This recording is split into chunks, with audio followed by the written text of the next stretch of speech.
PM Modi की appeal के बाद hashtag my parliament my pride पर ट्वीट्स की बाढ़ आ गई। मोदी सरकार के कई मंत्रियों ने भी नई संसद की खूबियों का बखान करते हुए ट्वीट किया है।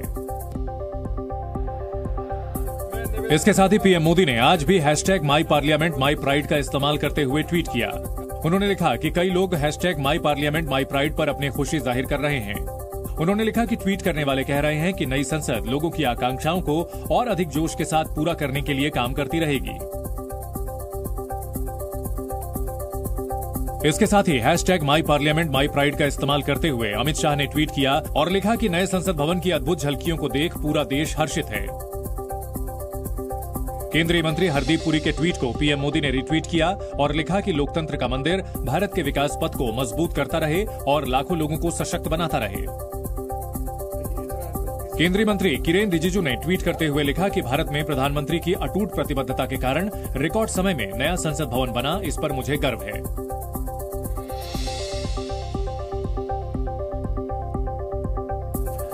नए संसद भवन का कल उद्घाटन होना है। उससे पहले दिल्ली पुलिस काफी सतर्क हो गई है। दिल्ली पुलिस को इनपुट मिला है कि नए संसद भवन के बाहर दीवारों पर एंटी सरकार और एंटी पीएम स्लोगन लिखे जा सकते हैं। इसी के बाद नए संसद भवन के आसपास दिल्ली पुलिस का स्टाफ तैनात किया गया है। करीब 70 पुलिसकर्मियों को सुरक्षा में लगाया गया है। साथ ही एसीपी रैंक के अधिकारी मॉनिटरिंग कर रहे हैं। दिल्ली पुलिस के जवान 24 घंटे नए संसद भवन के आसपास नजर रख रहे हैं। सीसीटीवी के जरिए भी इलाके में निगरानी रखी जा रही है ताकि किसी तरह की अप्रिय घटना ना हो। नए संसद भवन में स्पीकर के आसन के पास सेंगोल को स्थापित किया जाएगा। पीएम मोदी को सेंगोल यानी सुनहरा राजदंड सौंपने के लिए चेन्नई से संत दिल्ली पहुंच गए हैं। ये संत चेन्नई के शैव मठ अधीनम से ताल्लुक रखते हैं। 21 संतों का समूह आज चेन्नई से दिल्ली पहुंचा। शैव संत कल नई संसद के उद्घाटन में शामिल होंगे और पीएम मोदी को सेंगोल सौंपेंगे। तमिल परंपरा के साथ संसद में सेंगोल स्थापित किया जाएगा। इसके लिए दिल्ली के मलई मंदिर में तमिल रीति रिवाज के साथ फुल ड्रेस रिहर्सल किया गया। सब प्राइम मिनिस्टर को मिलेंगे, होम मिनिस्टर को मिलेंगे, ये हैंड ओवर करेंगे। संसद भवन में जिस सेंगोल की स्थापना होगी उसके शीर्ष पर नंदी विराजमान हैं। सेंगोल सत्ता हस्तांतरण का प्रतीक माना जाता है। बताया जाता है कि 1947 में आजादी के वक्त लॉर्ड माउंटबेटन ने पंडित नेहरू को यह सौंपा था।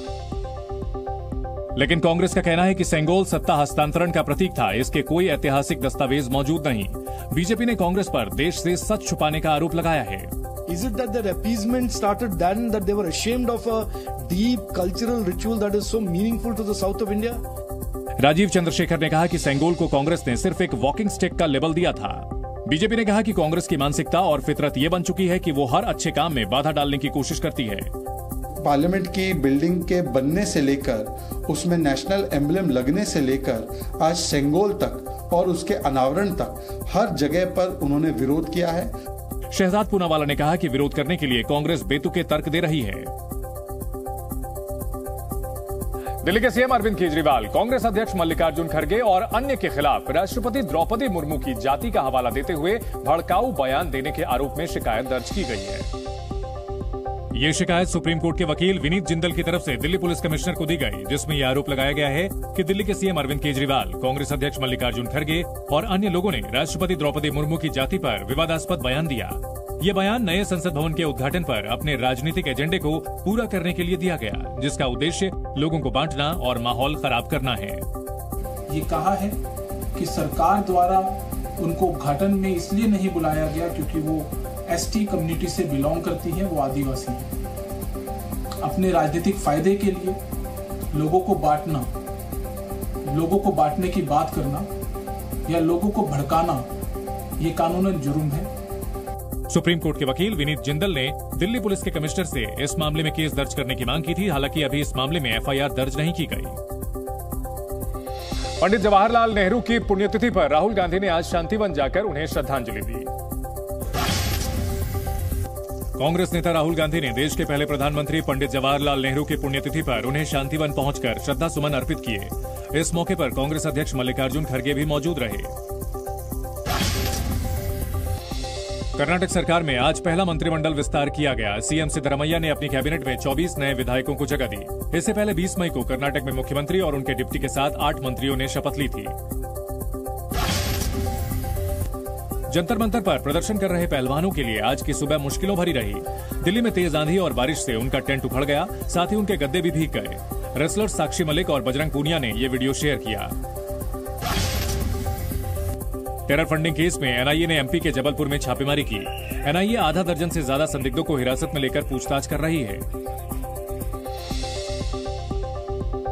दिल्ली के प्रगति मैदान में नीति आयोग की 8वीं गवर्निंग काउंसिल की बैठक हुई। बैठक की अध्यक्षता प्रधानमंत्री नरेंद्र मोदी ने की, जिसमें 100 से ज्यादा मुद्दों पर चर्चा की गई। विकसित भारत @2047 टीम इंडिया की भूमिका पर आधारित ये बैठक दिल्ली के प्रगति मैदान में नए कन्वेंशन सेंटर में आयोजित की गई। बैठक में कई राज्यों और केंद्र शासित प्रदेशों के मुख्यमंत्रियों और उपराज्यपाल, केंद्रीय मंत्रियों, नीति आयोग के उपाध्यक्ष और सदस्यों ने हिस्सा लिया। इस दौरान पीएम मोदी ने स्वास्थ्य, कौशल विकास, महिला सशक्तिकरण और बुनियादी ढांचे के विकास से संबंधित मुद्दों पर मुख्यमंत्रियों और केंद्र सरकार के वरिष्ठ मंत्रियों के साथ विचार विमर्श किया। दिन भर चली बैठक के दौरान जिन प्रमुख विषयों पर चर्चा की गई, उनमें 2047 तक देश को विकसित राष्ट्र बनाने, एमएसएमई पर जोर, बुनियादी ढांचा और निवेश, महिला सशक्तिकरण, स्वास्थ्य, पोषण और कौशल विकास जैसे विषय शामिल हैं। नीति आयोग की बैठक में 2047 तक विकसित भारत के लिए एक रोड मैप बनाने पर विचार किया गया, जिसमें केंद्र और राज्य टीम इंडिया के रूप में मिलकर काम करेंगे। नीति आयोग की बैठक में बीजेपी के शासन वाले सभी राज्यों के सीएम मौजूद रहे। कांग्रेस शासित कई राज्यों के सीएम भी इस बैठक में पहुंचे, लेकिन विपक्ष के 10 मुख्यमंत्री बैठक से नदारद रहे। हालांकि सभी ने गैर हाजिर रहने का अलग अलग कारण बताया। पश्चिम बंगाल के सीएम ममता बनर्जी और बिहार के सीएम नीतीश कुमार ने पहले से तय कार्यक्रमों का हवाला देकर मीटिंग से किनारा कर लिया। नीतीश कुमार ने कहा कि वो देश के पहले प्रधानमंत्री पंडित जवाहरलाल नेहरू की पुण्यतिथि पर आयोजित कार्यक्रम में शामिल होंगे, इसलिए मीटिंग में नहीं जा पाएंगे। ने उसी समय सूचना दे दिया कि भाई ये तो सुबह है, अगर सपोज करिए आफ्टरनून में होता तो हम यहाँ कार्यक्रम अटेंड करके लौट आते, लेकिन चूंकि सुबह ही है और यहाँ सुबह कार्यक्रम होता है, इसलिए हम तो नहीं आ पाएंगे। नीतीश ने कहा कि उन्होंने बिहार की तरफ से डेलीगेशन भेजने का प्रस्ताव दिया था, लेकिन केंद्र सरकार ने उसे मानने से इनकार कर दिया। वहीं अरविंद केजरीवाल ने केंद्र सरकार की तरफ से दिल्ली में लाए गए अध्यादेश का विरोध करते हुए बैठक में न जाने का फैसला लिया। दिल्ली के सीएम अरविंद केजरीवाल ने बैठक का बहिष्कार किया तो आम आदमी पार्टी की ही पंजाब सरकार भी उनके ही नक्शे कदम पर चलती दिखी।